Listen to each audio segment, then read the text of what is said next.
y'all very much. Okay, well now I got to explain this puppy.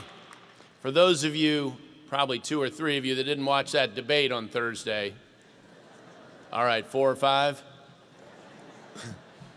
In this race, I've put forward positive plans to shrink government and increase your freedom, your liberty, by shrinking government. And my opponent says happy words.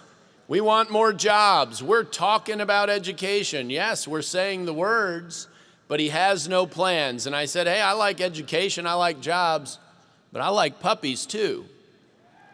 But I don't bring a puppy home if I don't have a plan how I'm gonna take care of that puppy, or my house is gonna be a wreck. And Terry McAuliffe is all puppies and no plans. And thus the puppy. It was the top Twitter comment of the debate, so as you might imagine. It is a pleasure to be back here at Liberty again as your president.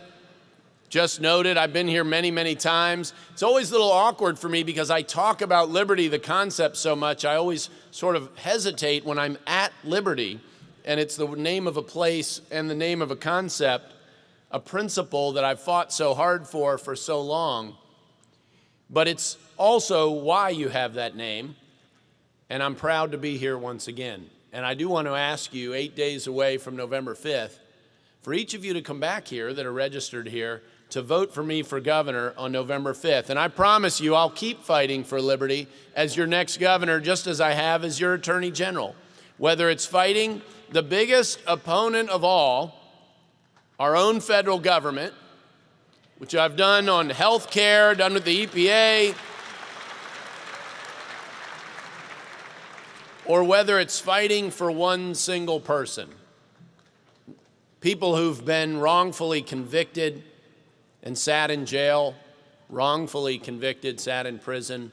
I'm going to court next month to argue for my second one of those types of people, and I'll do that personally. When I leave as Attorney General, I will have helped exonerate more wrongfully convicted felons than any Attorney General in history.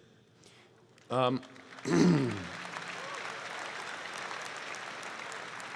everything that I've had the opportunity to do in the state Senate and in the Attorney General's office, that might be the one I'm most proud of. And it only helps one single person at a time. And I probably shouldn't say it that way, only. But when you think in terms of comparing it to fighting the federal government, it can seem very small. But the violation of liberty is no less egregious.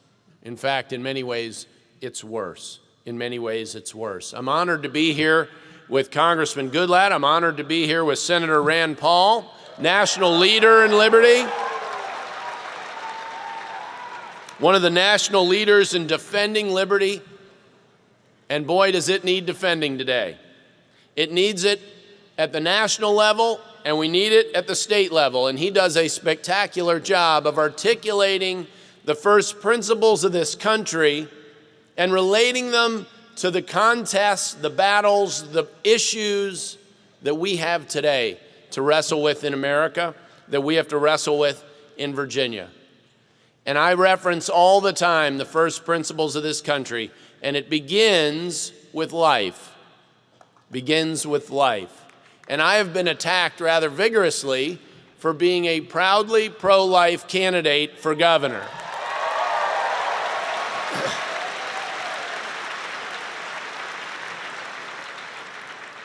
I'm a proud defender of our families and of marriage and of life, and I'll continue to do that as your next governor. And, you know, they make all of these reasons, oh, he wants to take this or do that. You know, it doesn't take a whole lot of just stepping back from the politics to understand why we should all be supportive of life. I love children. I have 7 children. I better love children. The best part of my day is going home. I tell people it's my favorite trip in Virginia. And it is, and it still is. But that's the first thing mentioned in the Declaration of Independence. It comes even before liberty. It comes even before liberty, because you don't get any other rights to defend if you aren't born. And I'll continue to be an advocate for life in any of the ways we can do that within Virginia.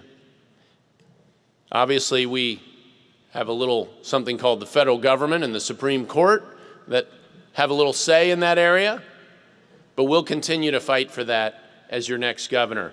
I have run this race focused on smaller government, and I talk about that in terms of liberty. It applies in the real world.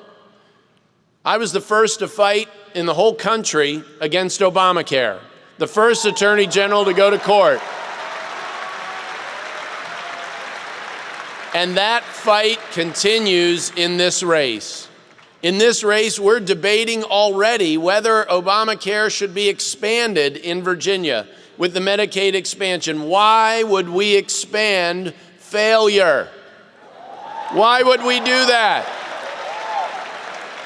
And yet, that's very much at issue in this race. On November 5th, if you want to send a message to Washington and vote no on Obamacare, I need your vote for governor. You have that opportunity on November 5th. My opponent didn't think Obamacare went far enough. He wanted a full-blown public option, and now he wants to expand it here in Virginia. That's the alternative you have here in Virginia. We also, when we talk about limited government, when it comes to the opportunity for you to have a job when you get out of here, we need to be growing this economy faster. And I've proposed reducing taxes by the equivalent of $700 for a family of four to grow 58,000 new jobs. Hopefully, some of the seniors here will pick up some of those jobs. And my opponent has made promises, bigger government spending promises, that will grow our government by $1,700 tax increase for every family of four. A very clear choice between the two of us. And as you heard in the introduction, I've fought the EPA, which I call the Employment Prevention Agency, because they're so good at that. They're so good at that.